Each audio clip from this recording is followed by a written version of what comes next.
What's up, YouTube? It's your Huckleberry here, back with another video for us. I had a lot of enjoyment going down that JonBenet Rabbit Hole a week or so back, and it looks like that some of you guys might have enjoyed watching. So we're going to tumble down that hole a little bit further here. I've put together some videos back to back. I've also put together a few of those Erika Kirk JonBenet conspiracy videos. I didn't know anything really about that conspiracy except for that it existed. I just knew there was a conspiracy suggesting that one was the other. And then when I was going through that rabbit hole last week or so, and they showed that age progressed photo of what JonBenet would look like, it looked a lot like Erika Kirk. And that's what made me bring up her picture and then mention it. But up until that point, I hadn't even thought about doing anything on it and hadn't heard much about it. But this time, we're going to go down there a little bit. But first, we're going to watch video on JonBenet's father and some things that he said in reference to the case and in reference to the Epstein files. So without further ado, let's get into it. The case of JonBenet Ramsey. I believe that the case will be solved with DNA technology. You know, Lou Smith, the legendary detective that was brought in to work on this case by the DA early on, out of retirement, told me, he said, this case will be solved by DNA. So nearly 3 decades later, John Ramsey continues speaking on the murder of his daughter, JonBenet. And now police have a new update in the case, but still no suspect. Friday, the Boulder Police Department released a video on the investigation of the 6-year-old's death in an effort to find some new leads. Police Chief Stephen Redfern assures the public that JonBenet's death remains a top priority while sharing some new steps like DNA testing. Last year, we gave you an update about a lot of the work that has been done to solve this crime, and those efforts have continued. This case remains a top priority for our department. This past year, our detectives have conducted several new interviews, as well as re-interviewed individuals based on tips that we've received. We've also collected new evidence and tested and retested other pieces of evidence to generate new leads. Techniques and technology constantly evolve. This is especially true with technology related to DNA testing. Detectives continue to consult with outside experts from across the country, as well as our state and federal partners, to strategize and explore all options when it comes to evidence testing. Okay, now the chief said the department has also been in contact with the Ramsey family. They urge anyone with knowledge of the crime to please come forward.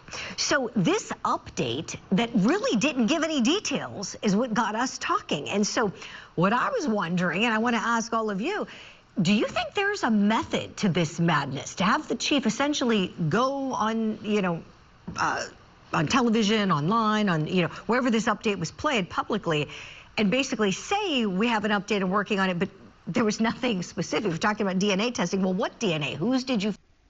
Yeah, I think there's a method to the madness. I think they want to stir interest in it, and I think that they want to maybe rattle the feathers of people out there that were still involved. And it was such a high-profile case that they also they get the spotlight put on them. Maybe they've gone through some bad press here recently or something like that. There's multiple reasons. I definitely think there's a method to the madness. Now, do I know what the method to the madness is? No, but I don't think they would just come out and without much information and just start talking about it if there wasn't a reason. Find who are you in? It just is there a reason for this? I just wonder, are they looking to surveil someone in particular? Are they trying to put this out there to maybe prompt someone to act so they can take a look at what they do? Manuel Gomez, you're joining the conversation. What do you say, please? Well, I did some severe research into this case, and I have to tell you, there is DNA found, new DNA found on the little girl's underwear. Okay, and this is what they were referring to about the DNA. He didn't come publicly and say it, but you notice he was talking more about the DNA, and that's the fact that. Yes, he was bringing up DNA a lot, which they didn't used to have the greatest DNA testing methods back when this happened. It was very rudimentary and new back then. So for them to be talking about DNA a lot now, you would think it would be specifically just because the technology has tremendously changed and gotten better. But this is new information here. DNA found on her underwear. That I see. I didn't even know that she was assaulted in that manner. I found out. Now, what I did know is they haven't researched the aspects they need to, and that is my recommendation and solution to help solve this case is one, take the new DNA that they found, run it through all the jail databases. Now, it's going to take an investigator anyway between 2 to 3 months to run the entire United States, but you would run millions of people at one time to see if their DNA matches with the DNA found on the clothes of that little girl. Second, okay, on this case, I don't believe that it was just a pedophile that attacked the girl, but I do believe, unfortunately, that the father was involved. And due to the fact of his cordial. Okay, so somebody out there does think the dad was involved. In that rabbit hole I was going down, I kept going back to it. It seemed like there was like some statements that were contradicting each other. He sounded like, he had some involvement, in my opinion, and I remember mentioning that a few times. So you guys go back, if this video is new to you, maybe go back and watch some of the other videos I did. I know there's tons of JonBenet stuff out there though, so I'm sure you've already formulated some opinions at this point. But one thing I won't give credence to, and I don't really want to go down, and maybe I will, but like I don't really want to give credence to the son, her brother.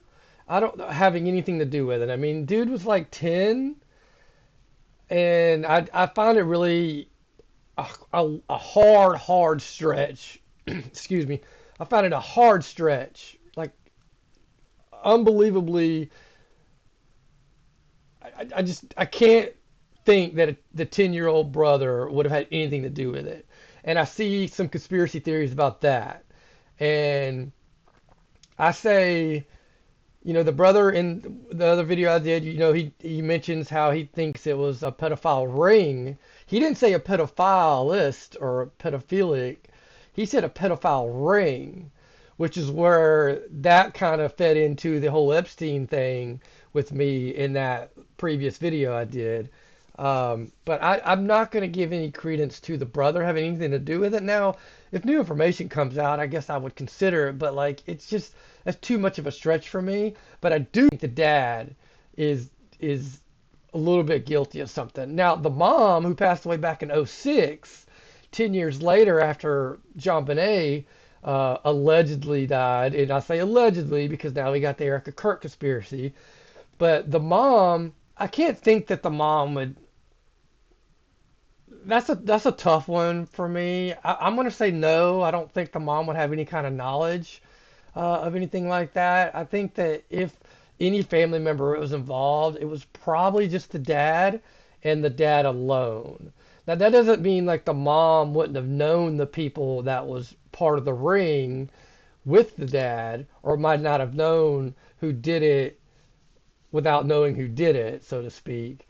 Yes, so that's interesting to hear somebody else say the same thing I was thinking right there. Nonchalant attitude when he found the baby, and when he brought up the body from the basement, he asked, "Is she dead?" Now, Yeah, so again, go back to watch the other video, but like he acted really bizarre. Like they were like, "Oh, we're gonna check the house again," blah blah blah, and everybody split up. It was just the one female detective there, and he goes downstairs, and he just comes back up with JonBenet's body just like that. And it's in one of the rooms that was previously locked when they were looking for places of entry that a suspect could have entered. the police never went into that room because it was locked, and so they discredited it as being a source of entry from any outside perpetrator. But then when they decide to show up and go back and look at the house, the dad goes down there and immediately grabs her and comes back up. It's like, oh, look what I found. Super sus. She had rigor mortis. Her eyes were white. Her body was completely pale. Why would you ask that when you found your kid? You'd be crying. The guy was nonchalant. There's something highly suspicious about him as well. You know, meanwhile, I read Dr. Cyril Weck's book on the case. I've talked to him about it. God. There's something highly suspicious about him as well. You know, meanwhile, I read Dr. Cyril Weck's book on the case. I've talked to him about it. God rest his soul, one of the greatest forensic pathologists of our time. He was highly suspicious of the father. We're going to get into more of Dr. Weck's findings later this week on the show. But in terms of...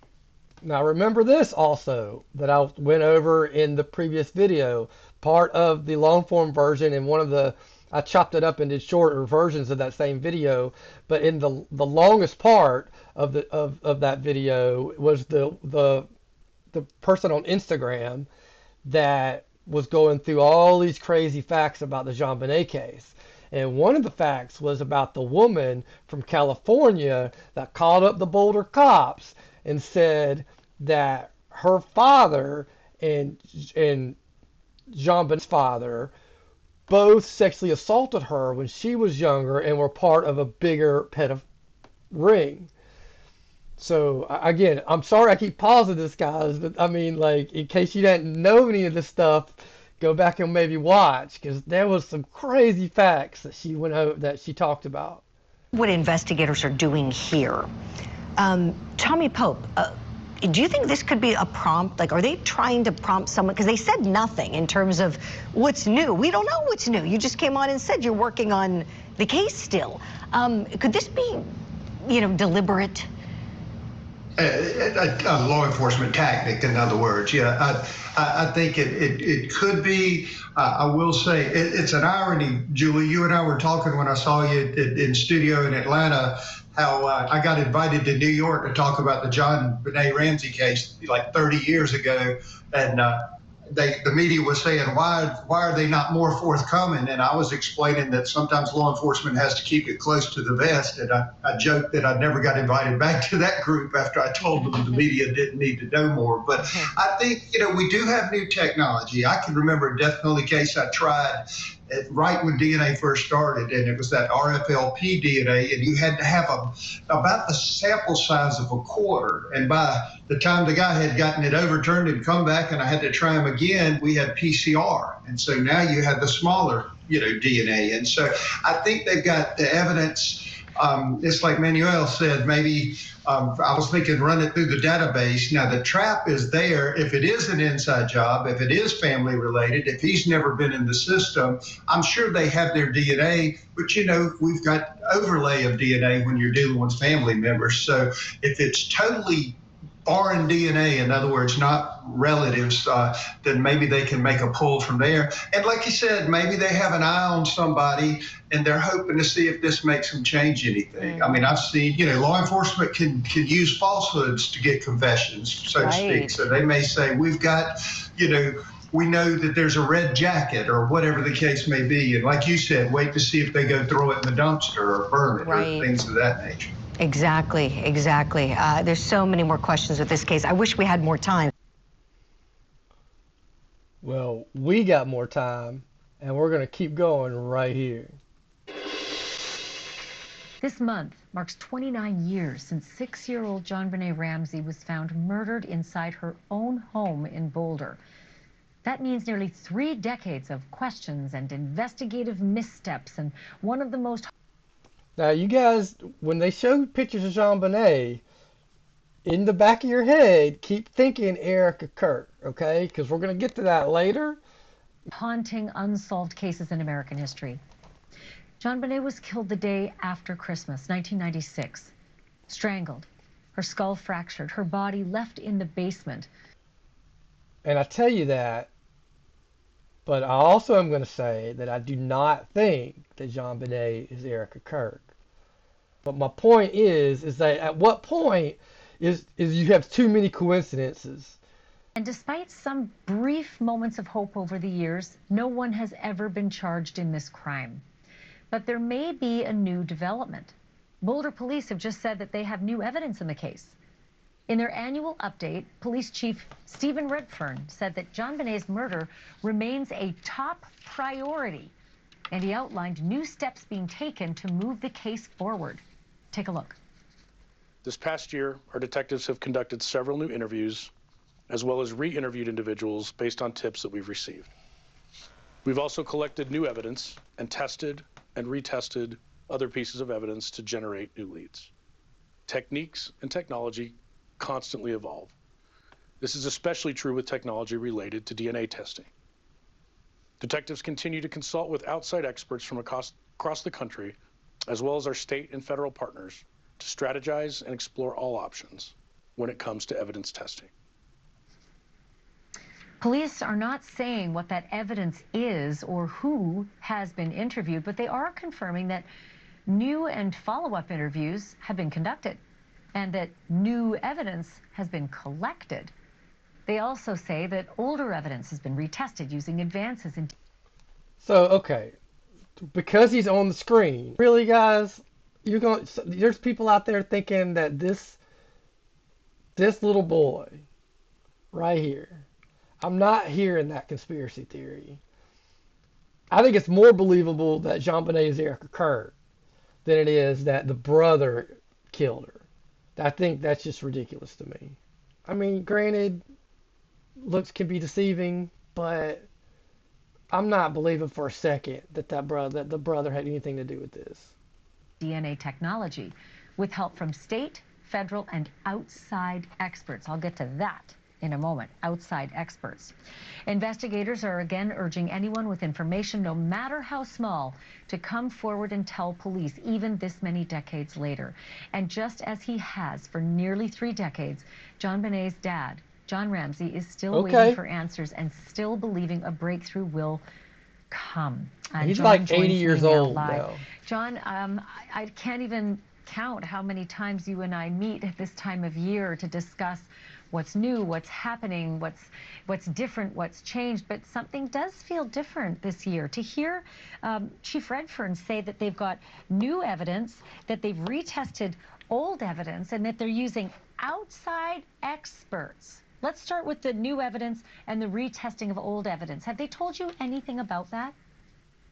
Well, Chief Redfern told us, gosh, I don't know, September, we had a meeting with him, and that he had submitted evidence for additional DNA testing. He didn't say what evidence it was, but that it was submitted again, or perhaps new. We don't know if it was new or stuff that had been tested before. We, of course, have advocated that if certain evidence that was taken from the crime scene has never been sampled, that it ought to be. The main one being the garrote that was used to strangle my daughter. So it's encouraging. And, you know, the key really in progress has been the addition of new leadership there. It was not very good for 25, 26 years. And brought in Chief Redfern from the outside. I've met with him 3 or 4 times. I'm impressed with him. I think he's sincere and honest. And so I'm encouraged. And, you know, we've advocated. I can't believe, John, I can't believe that the chiefs in the past haven't seen it as a priority, if only to become, you know, famous in name as the chief that solved this case. It just defies logic that it's taken 3 decades for someone to come along who maybe does make this a priority and who has the chops. Do you know if they have enlisted labs like Othram? And I bring up Othram because it's famous for having solved the Idaho murders. Yeah, no, Othram is one of the few cutting-edge labs that can do investigative genetic genealogy. IgG is the term for it. And we've been advocating that the Boulder Police do that, use that technology in our case. I think if they do, we've got probably a 70–80% chance of getting an answer. It's been very successful in solving old cold cases. It's kind of the latest and greatest use of technology and DNA to solve crimes. And you know, I'm going to tell you something. When I saw the posting of Chief Redfern, I went deep down in the comments, and I was reading the comments. And John, I'm not going to lie, I was so disheartened to see how many people out there still believe you had something to do with it, despite the fact, and let me repeat this loud and clear, that the Boulder police and everybody else involved in investigating the murder of your daughter, they have cleared you over and over and over again. And Okay, so let me speak on that. They cleared him. The previous people in charge, who he was just talking shit about, cleared him. Cleared him from directly doing it. But I don't think necessarily that it was his hands. But I think that there's enough speculative evidence to point to where he knows more than he's telling us. And that implicates him as to being involved. they've gone so far as to apologize for having left you under that umbrella of suspicion for so long, to the point where Patsy died before she was cleared from that umbrella of suspicion. So for anybody watching, if you're one of the commenters, do your research before you make such painful comments about John and his family.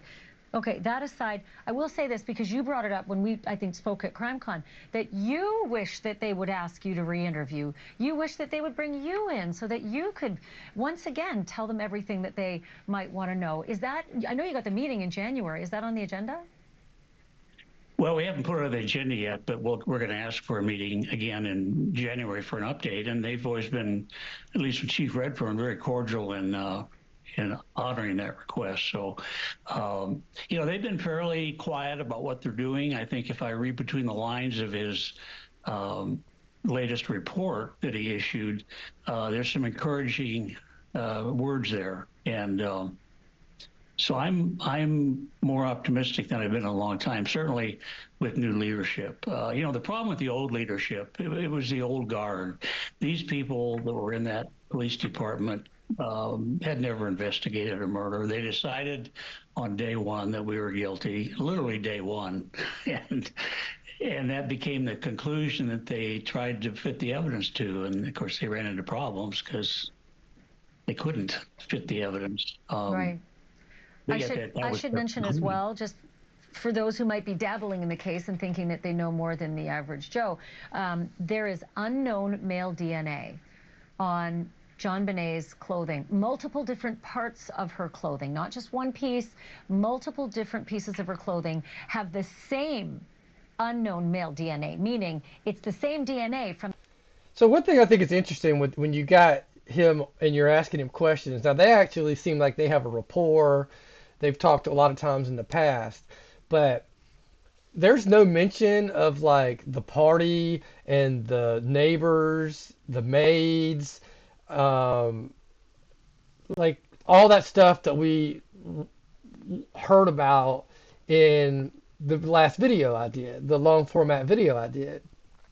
And I don't know, I think like that's one of those things where it's like the media just, in order to maybe get him on to talk, there's an agreement there where he's like, they didn't want to discuss this. It's very bizarre that she's going to try to address like people like us watching this, formulating our own opinions and thinking that we know or we were researching or whatever, but not address those bizarre things we heard about in that last video. Like, why not talk about that stuff to try to clear it, you know, to like hear what he has to say about that. How he said the kids were asleep in the car coming back from the party, but then the person's house they stopped at was like, no, they were all in the house. Maybe they think it's insignificant, but again, like you're trying to like totally clear him. So why not bring up the things that make him look suspicious? The same person. So that's a critical piece of this, you know, of this mystery. John, have they said to you anything about what new evidence they're referring to and what new interviews they've conducted? No, they haven't. And Of course, that's one of the questions we'll ask is, okay, what new evidence do you have?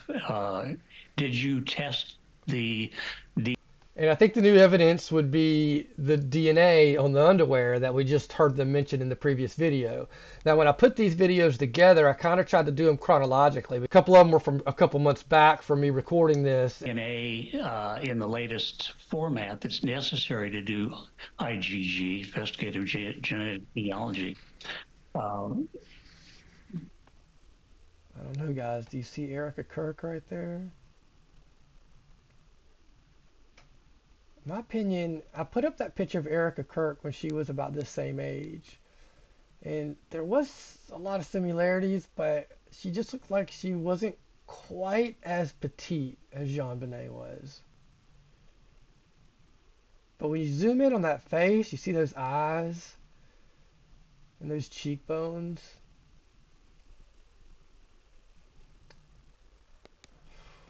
And that would be very encouraging to us if they've done that. This new technology, it's been around for 3 or 4 years, is really truly an investigative tool that allows police to investigate and look for the killer. The CODIS federal database of DNA it's been around for 30 years. It's frankly a little obsolete, in my opinion. So you know why? You got to have a criminal. And as we know from the Golden State Killer, that guy wasn't a criminal. He was a cop. And so he was caught in genetic genealogy because he wasn't in CODIS, but he was in the family tree of all those folks who've tested their DNA. John, I say it every year. I'm going to say it again. I pray for you. I pray for you and Jan that you will get resolution. You will get justice. And I'm feeling that it's, getting closer, especially with the positive vibes you're getting from the Boulder police. Let's just put our hands together and pray together that you... Y'all think they're going to figure this out before he dies? I mean, dude's 80 years old. If he had nothing to do with it, it'll be incredibly sad if he passes before they figure it out. And if he did have something to do with it, it would be incredibly sad if he passes before they figure it out.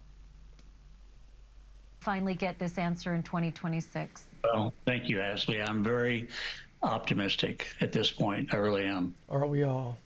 I'm glad to hear that in your voice because it's been a long 29 years. My name's Irene Wright with the USA Today Network in Georgia, and I'm here in Marietta today to visit the church of JonBenet Ramsey. She's buried nearby in the St. James Episcopal Cemetery next to half-sister Elizabeth and mother Patsy, who died in 2006. The Ramseys woke on the day after Christmas to find the Atlanta-born JonBenet missing from their Boulder, Colorado home. A ransom note had been left behind with instructions to take out money and to wait for a call from kidnappers. It also said that the Ramseys couldn't call the police. The Ramseys called the police anyway. Do you remember how weird that part of the story was? Like, if you kidnap somebody and you're going to have a ransom, why do you not have the body? Like, she was found in her downstairs in that locked up room. That was very bizarre too. And then, like, the manner in which the ransom note was found. And a larger search revealed JonBenet's body was inside the home the entire time, hidden in a storage room down in the basement. Her arms had been tied together and tape had been put across her mouth. The investigation quickly transitioned from a suspected kidnapping to a homicide, and the case surrounded the Ramseys. The family insisted that whoever had killed JonBenet must have come into the house the night before while the family was celebrating. Now, to tie back in the whole Epstein thing, which I mentioned at the beginning of this video, and how the girl from California called and suggested that JonBenet's dad and her father were part of a ring of petty, also remember the picture that was found in the Epstein files of the little girl with blonde hair on Epstein's shoulders wearing that exact same jumper. Coincidence? How many coincidences can there be, guys? And remember, Giselle was known to frequent the beauty pageants that JonBenet participated in. We know this from the mom who had a little girl that was friends with JonBenet and was also in those pageants. Another coincidence. So whenever I see her in this jumper right here, this is the photo that the Boulder Police Department has up, I think about that file from Epstein. So weird, dude. This is so weird. Celebrating a Christmas party nearby. No one has been charged in the killing of JonBenet. And in the 29 years since, her entire case has been the subject of countless conspiracy theories, true crime podcasts, and documentaries. From the outside, however, it almost seems like nothing has changed. We still have the same questions that we did 29 years ago. How did someone get into the home? How was someone completely unnoticed? And why would a kidnapper leave a ransom only to leave JonBenet's dead body behind? That is until an update from Boulder Police just a few weeks ago. On December 12th, the police chief said that they are investigating new evidence they've discovered in the past year, and they've re-interviewed people that were of interest during the first case investigation 29 years ago. Our agency is committed to doing everything we can to bring justice to JonBenet. So this is a popular talking point when this officer, because this is the third video in a row where they've shown this dude talking. And hold her killer responsible. We've also collected new evidence and tested and retested other pieces of evidence to generate new leads. The police chief said that this, with advances in genetic technology and genealogy lines, has put new hope into the investigation for the first time in a while. John Ramsey, who has kept his daughter's case in the spotlights following the death of his wife, said that the new developments are giving him optimism, and he called the entire case more encouraging now than it has been in many years. Okay. So a lot of rehashing right there. Now the dad's going to address the Epstein files. Ramsey is setting the record straight about a new rumor involving his daughter JonBenet Ramsey and Jeffrey Epstein. After a TikTok video recently circulated claiming the child beauty queen is in the Epstein files and that the millionaire convicted sex offender had a relationship with her, JonBenet's father is speaking out, telling TMZ January 27th, "Absolutely no truth to it. I haven't seen this, but with AI, anything is possible. I figured one of..." Okay, so, dude, bro. So what are you trying to suggest there? With AI, anything is possible. So you're trying to tell us that some of the pictures on the wall in Epstein's mansion in New York that were photographed and put in the Epstein files, you're trying to tell me that that's AI? Come on, bro. Bro. These days, I would be accused of being an Epstein pal. Hasn't happened yet. Internet people can be very cruel. The viral video They can also be very perceptive. also alleges that Epstein's co-conspirator Ghislaine Maxwell, who was found guilty on several charges including sex trafficking of a minor, was at JonBenet's 6th birthday party. Another claim John denies. E! News has reached out to John for comment, but has... Even though we saw Maxwell in a picture, I mean, it had to be, it looked just like her. We saw that picture. I put it up in the last video. In the picture was JonBenet. So, dude, like, why comment? I wouldn't, this is stupid. ...and yet heard back. These conspiracy theories come 30 years after JonBenet was found sexually assaulted, beaten, and strangled in the basement of her family's Boulder, Colorado home the day after Christmas. Following her death, authorities initially suspected parents John and Patsy Ramsey. However, they were never prosecuted. Patsy later died in 2006, and the case of JonBenet's mysterious murder remains unsolved. All right, so that short little video made me want to point the finger more at the dad because of that statement. Oh, it's AI can fake this. Like, no, bro. Epstein's not having AI make these pictures 10, 15 years ago. Like, what are you saying? Like, what? Not going to hear it, dude. And I seen the picture, and we know that Maxwell was around in the area. So for you to just blasé, like nonchalantly just discredit that? Come on, man. Shouldn't even have done the interview. You made yourself look more guilty in my view. All right, let's go a little bit further. So familiar with this case, so it's great to have you on to help us understand where we are today, because we're going to be approaching the 30-year mark this coming Christmas. But police are not saying what this new evidence is or who has been interviewed. I could have sworn that this new evidence they keep talking about was what they just mentioned at the beginning of this video, that the new evidence is the DNA on the underwear. They made that sound like that wasn't initially found. Probably because it was trace amounts of DNA, when 30 years ago you had to have, what did they say, a quarter-sized amount. But they are confirming that new and follow-up interviews have been conducted. So I know that you're close to the case, so can you shed any light on what this new evidence might be, or any new or old suspects that might be emerging in the case? Let's start there. I think the most encouraging thing, Laura, is the commitment from the police chief in Boulder to have the original DNA retested using more modern technology. The big breakthrough on many cold cases across the country has been IgG, investigative genetic genealogy, and that's how the Golden State case was solved and other major cases where you don't have to necessarily have the suspect and his DNA, but if you can get into their family tree, then you can trace them back from a second or a third cousin to identify the killer. The other important thing that's happening with the retesting is the DNA sample sizes are so much smaller now because the technology is so much better. So where there was a concern in years past that testing the DNA, the whole sample, might be consumptive. It might use the entire sample. And today, because such smaller sampling sizes are required, that concern is no longer as valid.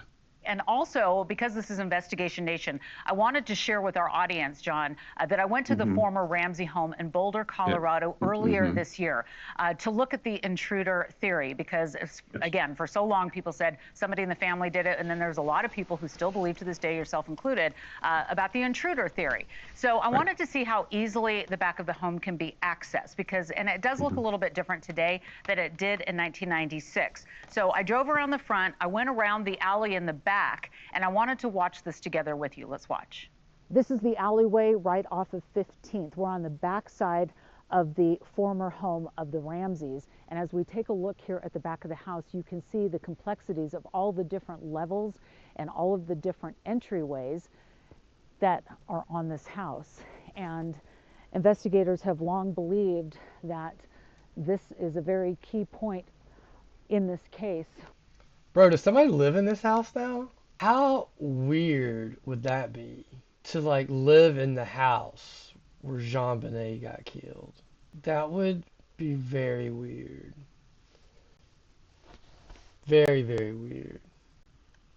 Now, I do remember they said that the window in the basement was busted out, which I think initially, like one of the maids said like a few weeks before it wasn't busted out. But then they also said there was a lot of cobwebs in that window, which suggested that nobody could have went through there. We've got the back fence over there. We've got the garage here. We've got this side entrance here with the wrought iron.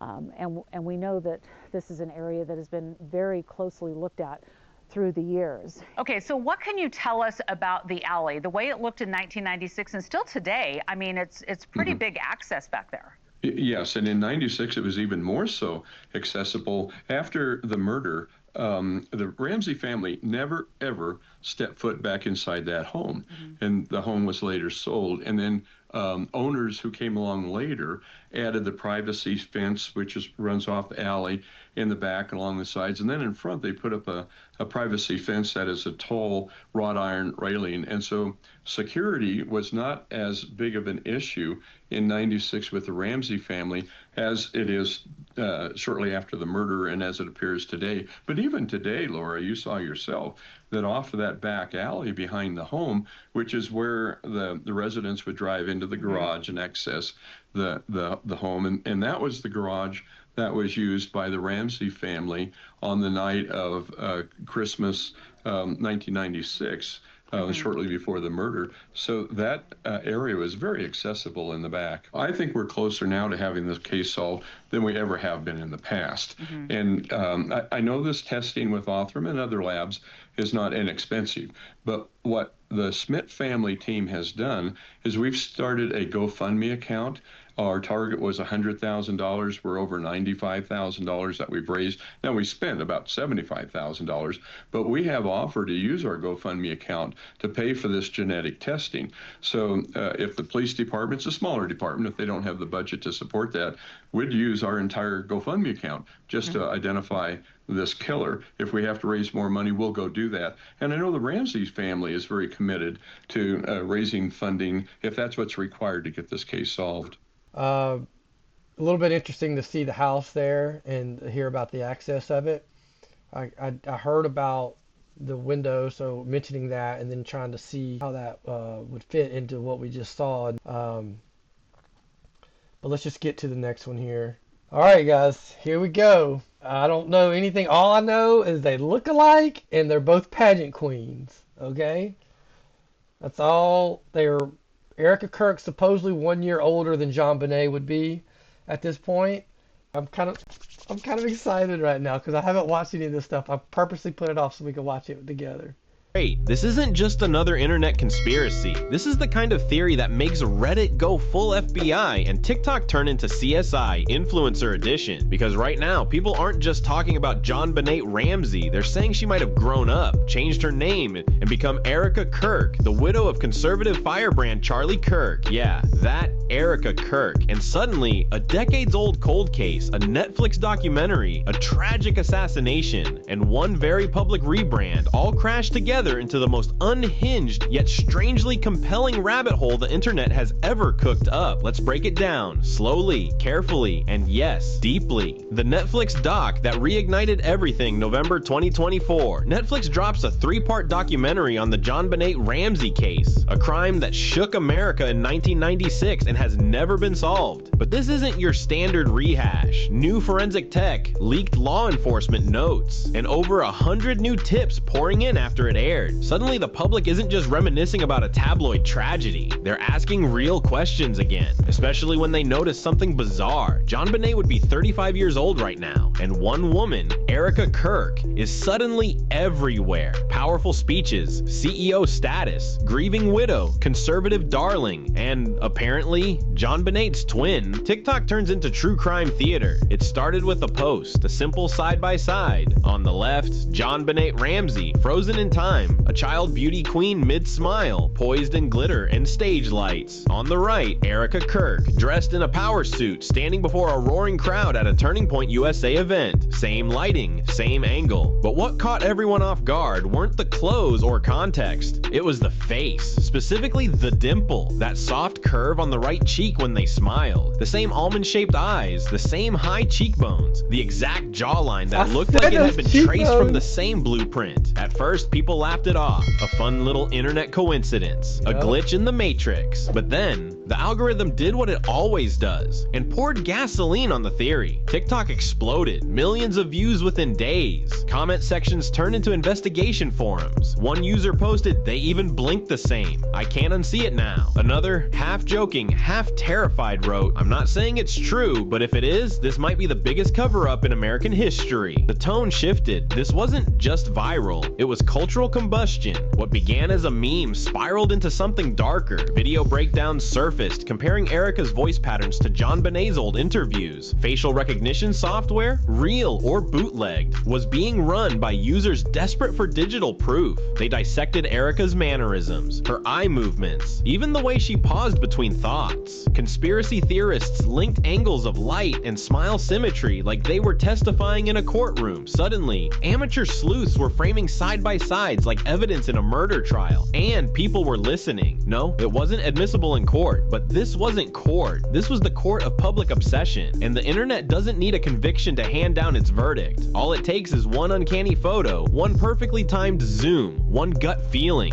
and the wildfire spreads. This wasn't just a curiosity anymore. It was a movement, a growing digital search party digging through decades of dust, believing they might have uncovered a truth that law enforcement, the media, and maybe even an entire country refused to face. Because if Erika Kirk really was JonBenet Ramsey, what else had we missed? Their lives run in parallel. Let's talk about timelines, because this is where the coincidences start looking less like chance and more like choreography. JonBenet Ramsey was born in August 1990 in the picturesque upper middle class city of Boulder, Colorado, a place that until one horrific Christmas morning was known more for its hiking trails than headlines. Now contrast that with Erika Kirk, born November 1988 in Ohio, and later raised in the sun-soaked suburbs of Scottsdale, Arizona. A neat little 21-month gap. Not insignificant, but not implausible to manipulate if you were trying to alter an identity. A new birth certificate here, a sealed document there. In the world of high-stakes family connections, PR spin, and elite legal teams, it's not just possible, it's disturbingly easy. But age is just the beginning. JonBenet, of course, was the child beauty queen, a 6-year-old who wore more makeup and rhinestones than most adults. Her pageant photos are frozen in America's memory. The big blonde curls, the painted smile, the stage-ready confidence. Now, fast forward a couple decades, and who do we find? Erika Kirk, crowned Miss Arizona USA in 2012. A title that isn't exactly handed out at your local bake sale. It's a pageant circuit award, a polished, rehearsed, disciplined identity, one that takes years, not months, to build. One that would make sense if someone had been groomed for the stage since, say, childhood. And here's where the geography folds in like a perfectly creased map. JonBenet lived in Boulder. Erika went to college just 30 minutes away at Regis University in Denver. Now you can say it's a coincidence. Lots of people go to college in Colorado. But when you stack that on top of the eerily mirrored pageant paths, the timing, the facial features, it starts feeling less like happenstance and more like a breadcrumb trail someone never expected the internet to follow. Because this isn't just about birth dates or beauty contests. It's about identity, about whether a carefully curated public image was hiding an origin story far more scandalous than anyone could imagine. And maybe, just maybe, Erika Kirk wasn't so much born into this life as she was recast into it. The pageant photo that lit the fuse, one resurfaced image shows a young JonBenet at a party or pageant, but standing nearby, partially blurred, is a woman that the internet swears looks exactly like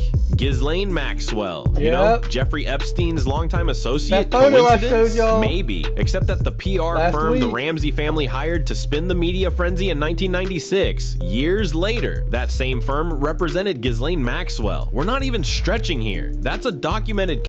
What? What the fuck? That's messed up. The PR firm... Wait. Epstein's longtime associate? Coincidence? Maybe, except that the PR firm the Ramsey family hired to spin the media frenzy in 1996, years later, that same firm represented Ghislaine Maxwell. God, I'm telling you guys, look, how many coincidences can there be? Like, I get it, it's a small world, but bro, how? Well, we're not even stretching here. That's a documented connection, and then, weeks before his death, Charlie Kirk publicly claimed Epstein was connected to Israeli intelligence. Was he stumbling into something bigger? The police fumbled, and everyone knew it. Let's not pretend this was a clean investigation. No forced entry, no struggle, a ransom note in the house, while her body was literally in the basement. In 1999, a grand jury voted to indict the parents, but the DA refused to move forward and buried it for 14 years. years. In 2008, DNA cleared the Ramseys, sort of. But the real story is how incompetently the Boulder PD handled the scene. Now in 2024, John Ramsey, JonBenet's dad, is begging for advanced DNA testing, hoping modern tech can finally solve this. So what if that DNA doesn't just lead to a killer, but to someone who's still alive? Erika Kirk steps into the spotlight. By 2025, the story takes a hard turn from conspiracy theory to cold reality. America wakes up to headlines that feel ripped straight out of a political thriller. Charlie Kirk, the firebrand conservative commentator and president of Turning Point USA, has been assassinated on a university campus in Utah. The nation reels, his supporters grieve, and his wife,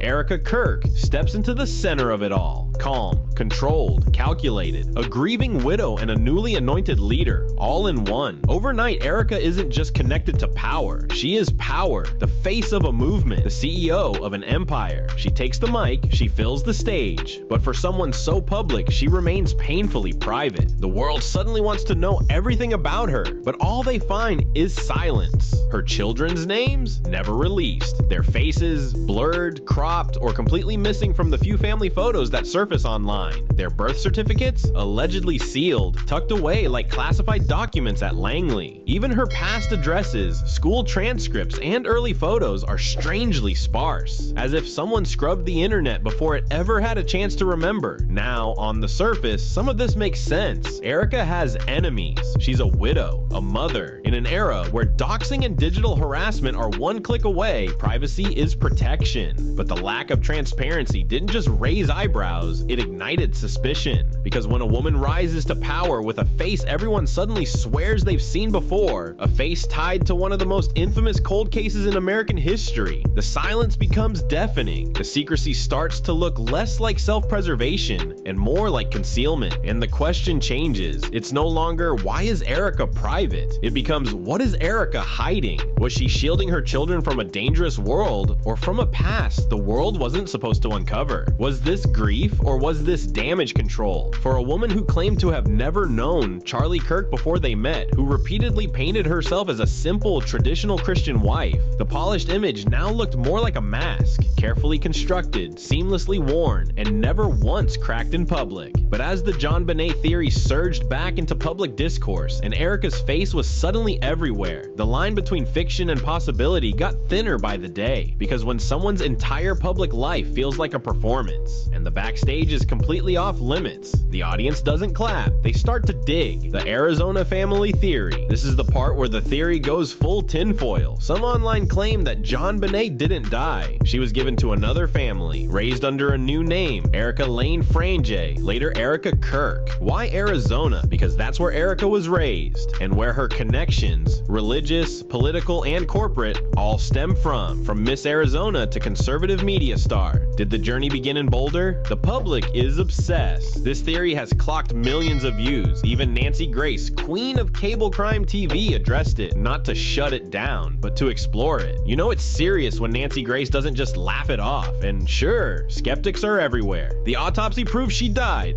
There was DNA, there was a body, but conspiracists fire back. If they faked everything else, why not that too? Erika faces a new kind of scrutiny. Erika Kirk has remained silent. No statements, no press tours, no tearful Instagram lives. And maybe that's smart. Maybe it's strategy, because in a world that turns whispers into headlines, saying nothing is sometimes the only power move left. But silence isn't the same as peace. The scrutiny hasn't slowed. If anything, it's sharpened. Her marriage to Charlie, once seen as a wholesome conservative love story, is now being picked apart with forensic curiosity. The timing of her rise, the airtight privacy surrounding her children, the strangely convenient gaps in her backstory, all of it is being re-examined under a lens no one anticipated, not as a public figure, but as a potential missing person. And with the JonBenet Ramsey case officially reopened, not by tabloids but by law enforcement using cutting-edge DNA technology, the stakes have taken a sharp, irreversible turn turn, because now the question isn't just who killed JonBenet, it's what if no one did? What if that test doesn't solve a murder, but instead unravels a lie so large it's lasted decades? What if it doesn't point to a criminal, but to a survivor who's been hiding in plain sight? So now I have to ask, is this the most unhinged conspiracy theory the internet has ever produced? Or is it a code red clue in the greatest American mystery of the 20th century? Did Erika Kirk inherit JonBenet's legacy, or was she always living it? I'm not sold still, but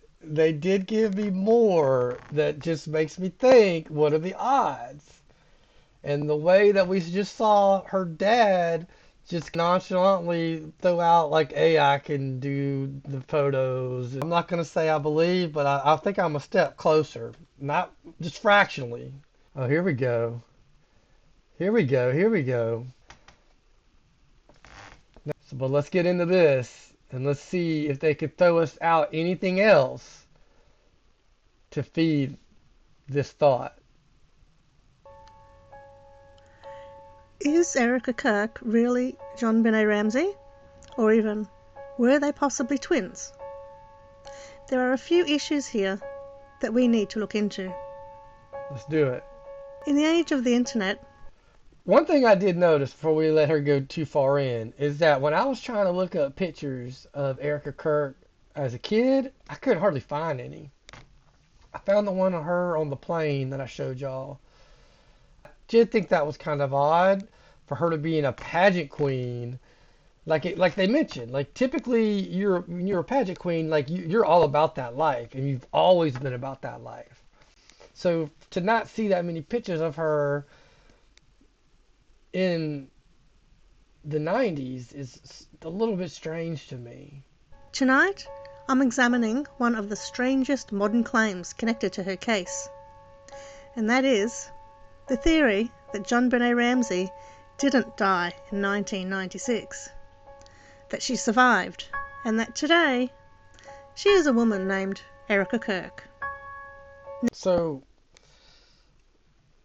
would it be possible for Erika Kirk to be JonBenet, but Erika Kirk not to know that she's JonBenet? And that sounds like, Huck, what are you talking about? How would that even be possible? But then, like, if you know anything about MK Ultra and mind manipulation, brain reprogramming,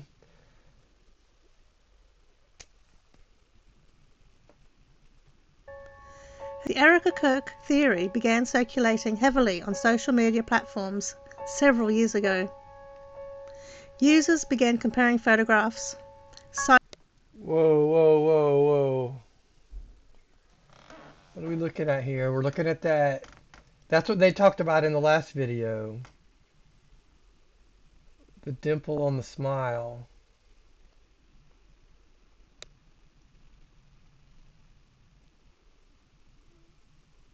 Users began comparing photographs, side-by-side images. Told y'all to look at those eyes, man. Those eyes, yo.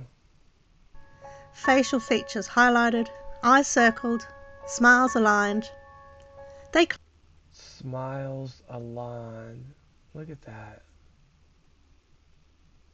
Claimed that Erika Kirk, an adult woman living her life privately, bears a striking resemblance to what JonBenet.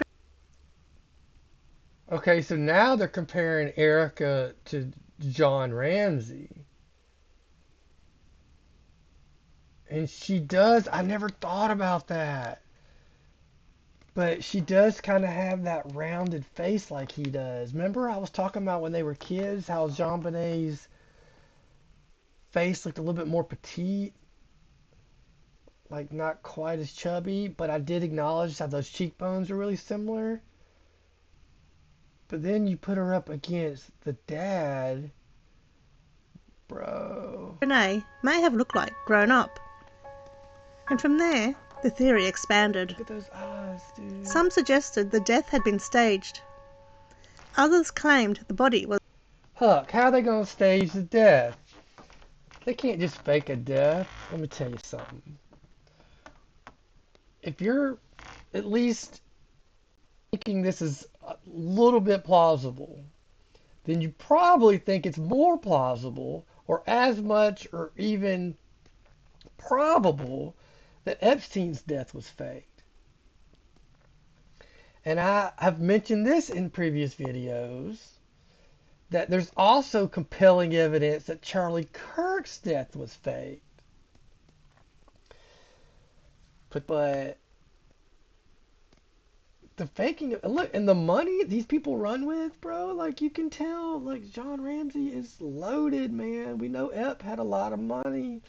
These things can be fake. We're talking about well off, extraordinarily wealthy people with immense resources. And the connections to like high government and technology, whether it's Israeli or United States or whatever. And then you mix in the MK Ultra thing I just said, like to reprogram this little girl.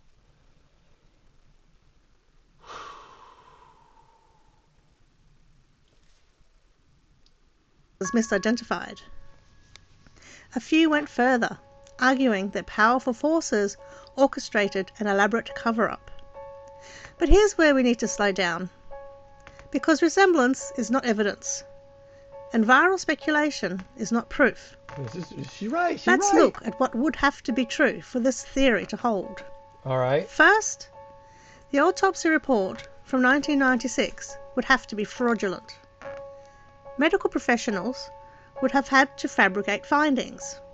Law enforcement would have had to falsify reports. And the coroner's office...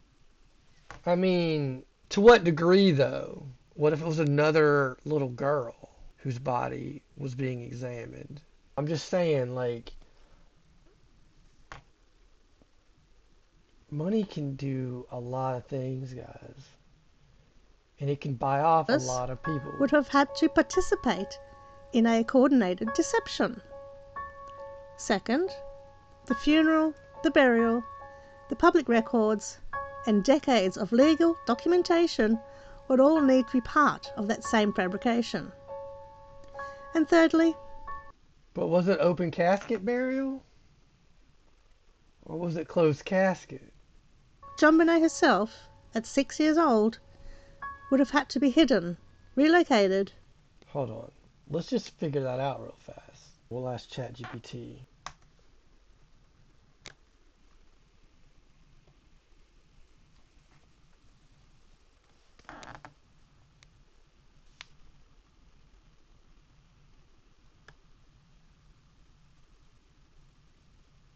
No.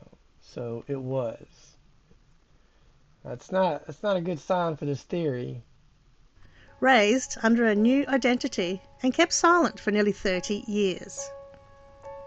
And with no credible whistleblower, no leaked documents, no verified evidence, in one of the most scrutinised child homicide cases in modern American history, Erika Kirk herself has publicly denied being JonBenet Ramsey. She has addressed the rumours directly. She has stated clearly that she is not the missing child from Boulder, Colorado. Her birth date is not the same as JonBenet's, or her birth year, ruling out the twin theory as well. There is also something deeply troubling about these kinds of viral accusations. Erika Kirk is a private individual. She did not ask to be pulled into one of the most infamous criminal cases in American history. Okay, so while we're listening to this, I'm sitting here looking up, trying to find pictures, like I just talked earlier, of Erika Kirk as a kid. And I'm telling you guys, there's not a lot.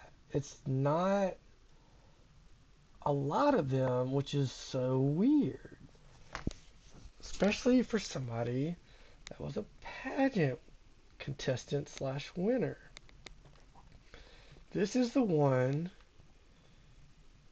that I showed you guys in the other video.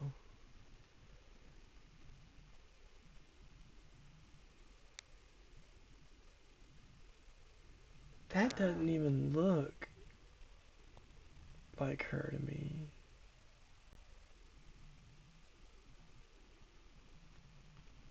But this, see, it just looks like a slightly thicker girl than JonBenet looked like. But like, why are we not finding anything? I don't.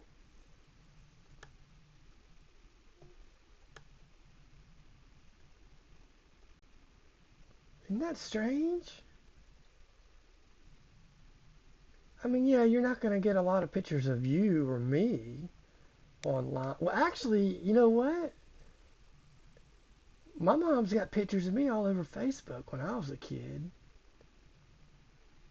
And I wasn't a pretty pageant contestant. What about you? If you were to look yourself up online, could you find pictures of yourself from the 90s? Now, I'm assuming that some of you guys watching, are my age, Gen X. Nothing. Just these at the top. It's like this one. Like, I guess this is supposed to be her. Little tomboy looking girl. Like, that doesn't look like, I mean, the eyes are there. The hair kind of jacks up, like, your visual. I mean, this is her with her mom, I guess. Like, that's too young. You can't tell one baby from another. This is like, this is what we're working with. This picture and this picture. I just think that's weird. Yet her photographs have been dissected, her life scrutinised, her identity questioned, all based on facial similarities and internet momentum. As of today, there is no credible evidence supporting the claim that JonBenet Ramsey is alive. There is no official investigation into Erika Kirk. I mean, what's going to be credible evidence, though? I mean, if you got the money to fake this and to pull this wool over the whole country or world's eyes, why would you leave any credible evidence out there? All you have is circumstantial evidence. That's all that people would be able to come up with because you're too good at what you do. So I get what she's saying, but what would they suggest that we, I mean, what are we supposed to go off of? As a secret identity. There are no verified documents, DNA reports, or law enforcement statements suggesting survival. JonBenet Ramsey died in 1996. Allegedly. And her case remains unsolved. Her nose looks a little bit bigger. Her nose looks a little bit more pointy.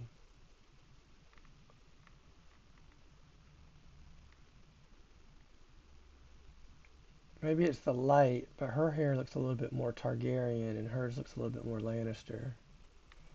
For all you Game of Thrones fans out there. Let's finish this up, guys. Let's just finish this up. Unresolved.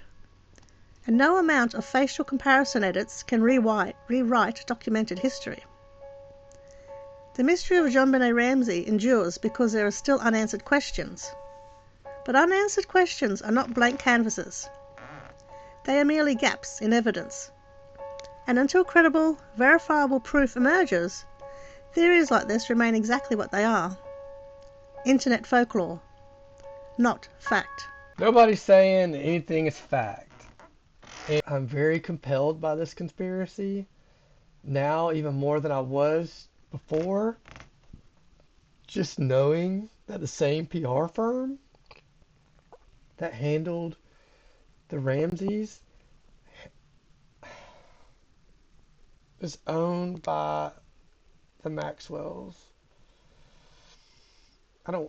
that's like, I do not think they're the same person.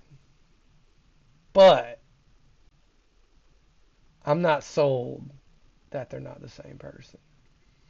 And as I mentioned, I'm not even sold that Erika would know if she was JonBenet. Like how many of you guys remember 6, 7 years old? You know how many memories I have of being 6 or 7?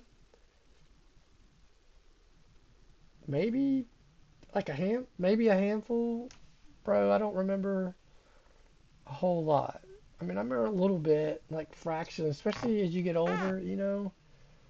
But like now, think about government mind manipulation and like being taught when you're 8 that you're not even who people said you were at 6. And then think about by the time you're 10 or 12, having lived in a different persona for longer now than you did in your previous persona.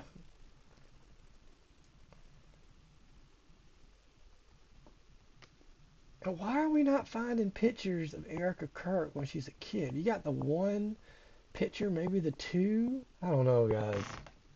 I'm still thinking that JonBenet's dead. It was open casket. It was open casket. I don't know how you could fake the masses.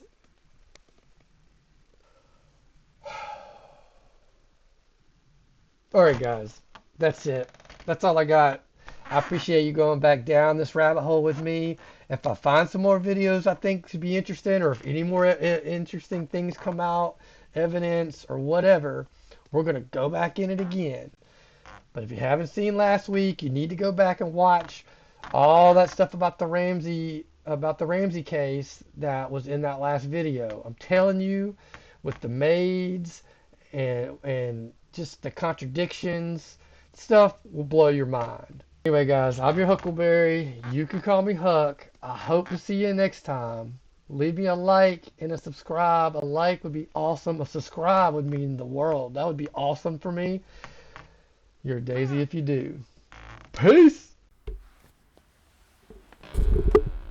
God damn it, guys. I know I said I was done, but one of them started to play when I disconnected us a second ago. So, fuck it, right? Fuck it. Let's keep going. Y'all, the internet is absolutely losing its mind right now. Because after Charlie Kirk's tragic death in September, people started digging into his widow Erika Kirk's past. And what they found on TikTok is going absolutely crazy. We're talking millions of views, thousands of comments, and a conspiracy theory so wild that even Nancy Grace had to weigh in on it. Erika Kirk and JonBenet Ramsey, the 6-year-old beauty queen who was back in 1996, might actually be the same person, according to internet detectives. And here's where it gets even crazier. Netflix just dropped a bombshell documentary about the JonBenet Ramsey case in November 2024. And it's bringing up all kinds of new evidence and theories that have people questioning everything they thought they knew about that Christmas night in 1996. The timing of this documentary and the renewed interest in Erika Kirk, it's got people connecting dots that seem impossible to ignore. We've been ruling people out for the wrong reasons. Everybody should be back on the table. You have to go deeper. Go deeper. Now, before you click off thinking this is just another crazy internet theory, you need to hear the evidence people are presenting. We're talking about facial similarities that are actually kind of creepy, matching ages that line up almost perfectly, pageant backgrounds for both of them, and connections to some seriously powerful people that'll make your jaw drop. Plus, with over 100 new tips flooding into Boulder police after that Netflix documentary dropped, this case is hotter than it's been in decades. It's been nearly 3 decades since the unsolved murder of 6-year-old JonBenet Ramsey, a case that captivated the nation. And even though her parents always denied any involvement in her death, it took 12 years for prosecutors to exonerate JonBenet's mother and her father. And now a new Netflix documentary is shining a spotlight on the case once again. As sources tell ABC News, progress is being made in the investigation. But wait, there's more. People aren't just So are we going to ignore the fact that Ghislaine Maxwell looks exactly like the sketch of Madeleine McCann's suspected abductor, and last known photo of JonBenet Ramsey hours before disappearance. Did you see? So, yes, so this picture here was the one that I showed you guys in the video last week. I haven't looked, I don't know about the Madeleine McCann thing, but Jesus Christ, dude. Is that even, oh my God, it just goes deeper. People aren't just comparing faces and ages. They're digging into who was standing next to JonBenet in old photos. And let me tell you, when Ghislaine Maxwell's name pops up in this story, things get real dark real fast. And then there's the whole connection between the law firm the Ramseys used and the same firm Ghislaine used years later. If you think that's where this rabbit hole ends, you've got another thing coming. Okay, so let me give you a quick rundown for anyone who's been living. All right, so he's mentioned everything that we've talked about or found out so far, and he acts like there's more.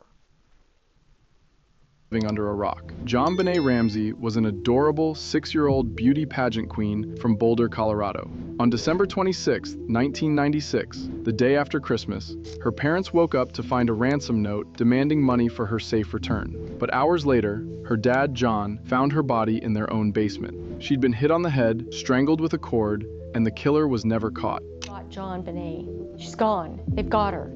I said, what do you mean they've got her? She's been kidnapped. Boulder police officer Fred Patterson was one of the first detectives on the scene.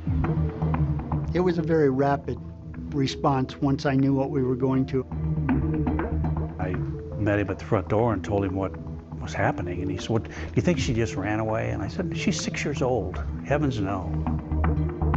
There were no signs of a struggle in the house. There was no signs of forced entry. There were no footprints outside the house. And I was thinking, close the roads, roadblocks, close the airport.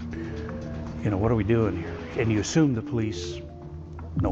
We know that window was broken in the basement on the opposite side of the basement than where her body was found. What they're doing. Sergeant Robert Whitson arrived and quickly read the ransom note. Speaking to anyone about your situation will result in your daughter being beheaded. For almost 30 years, this case has haunted America. The Boulder police messed up the crime scene so badly that evidence got contaminated. The media turned it into a circus, accusing the parents of killing their own daughter. But in 2008, DNA evidence cleared the whole Ramsey family, pointing to an unknown male intruder instead. New technology helped exonerate the Ramsey family. Touch DNA analysis found the DNA of an unidentified male on JonBenet's long johns. It matched DNA that was found earlier on her clothing. So here's where Erika Kirk comes into this whole mess. After Charlie Kirk was assassinated at Utah Valley University in September 2000. Was he though? I'm telling you guys, there's some compelling evidence that that was also faked. 2025, Erika stepped into the spotlight in a major way. She became the CEO of Turning Point USA, gave powerful speeches, and suddenly, millions of people were looking at her face for the first time. And that's when TikTok users started noticing something weird. Charlie loves speaking off the cuff. He's very good at that, without a script. So I personally didn't know what he was going to say. People started posting side-by-side comparisons of Erika and... I want to hear JonBenet talk. Somebody put up a video where I can hear her talking. I know her voice would have changed, but the other people were suggesting like speech patterns and things like that. I want to hear her talk. I guess you could reprogram. If you can reprogram her mind, you could probably reprogram her talking. But I want to hear it. JonBenet. They pointed out the same dimple on the right cheek when they smile, the same eye shape and color, the same facial structure. And here's the kicker. If JonBenet had lived, she'd be 35 years old right now. Erika Kirk, she's 36. They were born around the same time. Now let's get into the actual theory that's got millions of people scratching their heads. The conspiracy goes like this. What if JonBenet Ramsey's death was faked? What if that whole scene in Boulder was staged to make everyone think she died, but really she was sold or given to another family? But we know it was an open casket. And what if that family was the Fransv family in Arizona, who raised her as Erika Lane Fransv, who later became Erika Kirk? I know, it sounds absolutely insane. But hear me out on why people believe this. All right. Both JonBenet and Erika were involved in pageants. Yep. JonBenet was a child pageant star, and Erika won Miss Arizona USA in 2012 at age 23. That's not exactly common for random people, but for someone who grew up in that world, it would make sense. Arizona USA 2012 is Erika Franzweg. But here's where this theory takes an even darker turn that nobody saw coming. Remember how we mentioned That didn't look like an open casket to me. Elaine Maxwell earlier? Well, TikTok sleuths found an old photo of JonBenet at what looks like a pageant or party, and standing near her in profile is a woman who looks eerily similar to Ghislaine Maxwell. That's the photo I showed y'all last week. Look at that, dude. The pointy nose, the eye shape, the hair color, the skin tone. Bruh. Maxwell, Jeffrey Epstein's partner in crime. Now here's the confirmed fact that makes this even more suspicious. Years after JonBenet's case, Ghislaine Maxwell used the exact same public relations firm that the Ramsey family had used when they needed help with JonBenet's case. What are the odds of that? And then there's what Charlie Kirk said just weeks before his death. He suggested that Jeffrey Epstein had been an Israeli intelligence agent. Was he getting too close to something? Were there connections between powerful people in the Ramsey case that we're only now starting to see? Let's talk about some verified facts that are actually documented and not just internet speculation. Erika Kirk was born on November 20th, 1988 in Ohio. Her parents divorced when she was young, and she was raised in Scottsdale, Arizona by her mother. JonBenet would have been born on August 6th, 1990, making the age... Wait, that wasn't JonBenet. That was Erika. That picture's Erika Kirk. When we looked up, look, we looked that up. We just looked that up. I still have this from the video from what we were doing earlier, guys. Childhood photos of Erika Kirk.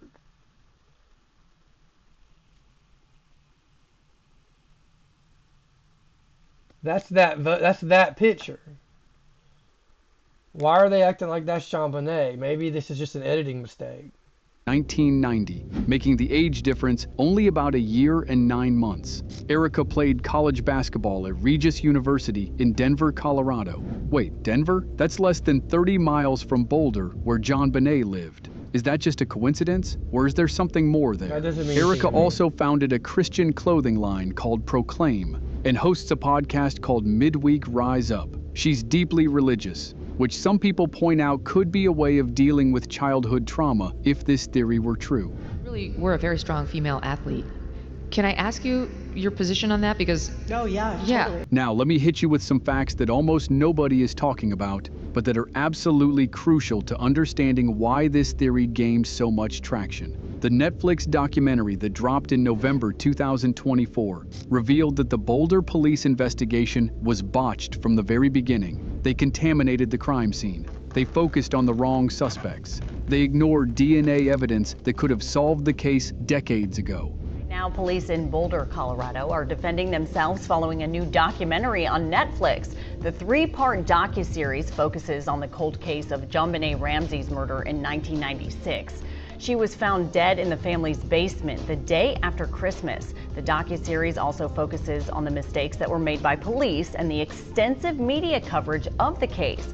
Now, Boulder police have released their annual statement a little early in their own defense. And here's something that'll blow your mind. A grand jury actually voted to indict JonBenet's parents back in 1999, but the district attorney refused to file charges. That information was kept secret for 14 years until 2013. What else has been kept secret? What other evidence or information has been hidden from the public? The couple was exonerated 2 years later based on DNA testing, which proved the killer was a stranger and not a member of the Benet family. The court released only a small portion of the grand. That doesn't mean they weren't involved. The DNA only connects the actual killer. It doesn't connect the conspiracy to have killed. Grand jury's indictment. John Ramsey. Look, guys, I'm telling you, don't forget about the video I did last week about the parties and the woman that called up from California. And man, y'all have to watch that video. Who is still alive believes the documents tell just part of the story. The documentary also revealed that over 100 new tips came flooding in after it aired. John Ramsey, JonBenet's father, who is now 80 years old, is pushing for advanced DNA testing that wasn't available back in 1996. He believes modern technology can finally identify his daughter's killer. But what if those DNA results... I think he knows that the killer's already dead. The actual killer is already dead. So he can push it all he wants because that person's not going to talk and give up co-conspirators. reveal something nobody expected. The first case that this was solved was a Golden State Killer case in California, and it was a 40-year-old case, cold case. Well, they found this guy that was a relative in the town where this crime was committed 4 years ago. Even Nancy Grace, the famous crime journalist, had to address this theory.